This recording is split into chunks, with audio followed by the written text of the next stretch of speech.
Okay, so I'm going to go through the sine rule. I will explain the sine rule in a second. If we have a look at the sheet set that I just handed out, I might just pick one that I haven't given you already, so this one here.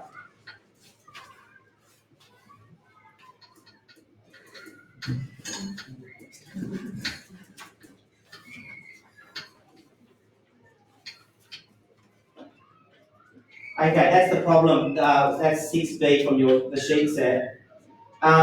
What makes these set of triangle problems different from triangle problems that we've looked at in the past? What property do these have? They're not right angles. They're not right angle triangles, yeah, that's right. Sorry, I don't mean to repeat everything people say to me, but I'm just making sure the video picks up on it. So, there are two main rules. One's called the sine rule, the other one's called a cosine rule. Both of them can be used in order to extend our usage of trig to solve non-right angle triangle problems. Okay? Now, what I might do is I might post up a video which explains how the rule works.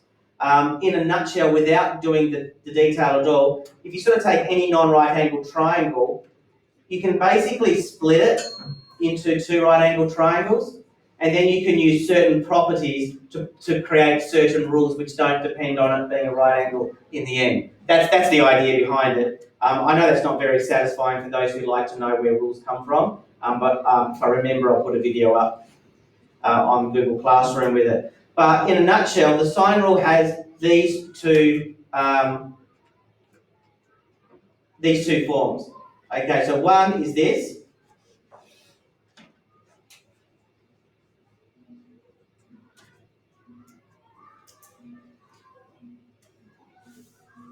And then there's the alternative, which is just flipping everything around.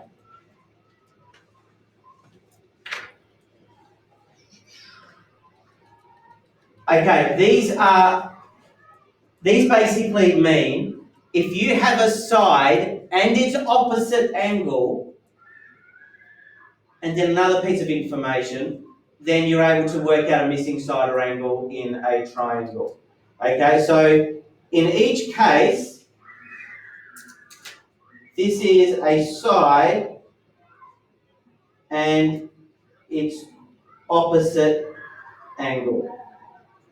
Okay? Now, the way it's written there can sometimes be confusing for people, and it basically just means any pair can be matched with any other pair. Any pair can be matched with any other pair. So if you have a look at the example here, I've got 25 degrees and 7.6, that's a pair, because that side is opposite that angle.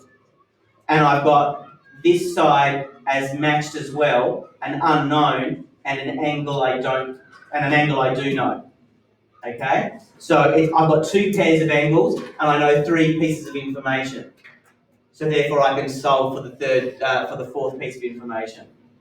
Okay, so I haven't done this problem before, and I'll need someone to use their calculator to solve it for me.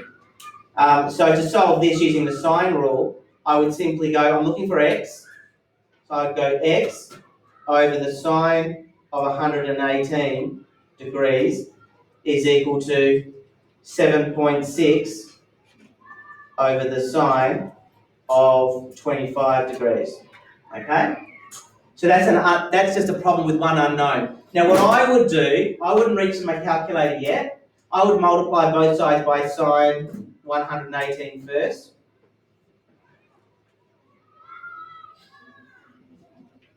All over sine of 25. And now I would use my calculator. 15.88? Thanks, Sam. So that equals 15.88, and I think it was it centimetres originally? Metres. Metres. And there we go. So that's just a calculator operation. Does that make sense? So I know it's got two equal signs there and it looks a bit more confusing, but really it's just saying match one pair with another pair, and then solve for the unknown. Sometimes you need to work out, it'll give you more information than you need, so you might need to work out, do more workings out to work out what the pair is to start with. Okay, so I've deliberately chosen some problems there where that's the case, where you need to work that out for yourself. Let me just do one more. Let me do I, which looks like this. You've got 120 degrees here. You've got theta. You've got 2.4 centimetres, and you've got 5.8 centimetres. So this is just where we don't know the angle, and we've got the opposite side. So basically, you can use that second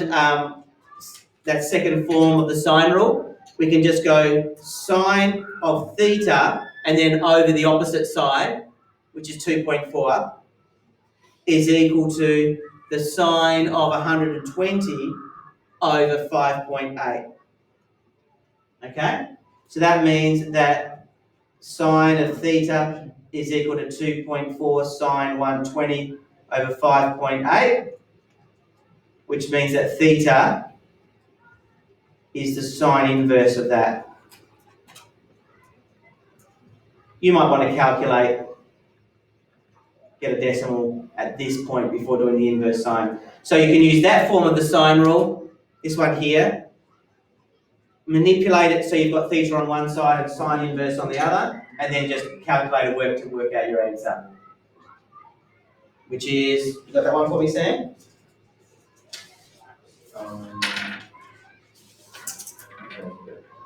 21 degrees, evidently. That's me just going to the answers. And that's it. Okay, so that's the two kinds of formats. With questions 7, 8 and 9, you're given a word problem, so you're going to have to model it as a triangle to start with, and it won't be a right angle triangle. But once you've got the model written down, you should be able to find a side and an opposite angle, and a side and another opposite angle with one of those things unknown, and then you'll be able to solve for the unknown. Don't forget, in a word problem, once you've got the requisite angle, you then answer the question. What is it asking you? Is it asking you for a bearing, for example? Is it asking for a height? So you should always put it into the context of the answer. So I'm going to shut up now. You've got 15 minutes left in this lesson to get through those problems and as much homework time as you can between now and Friday. But do finish off just the sine rule set. Don't bother with the cosine until Friday.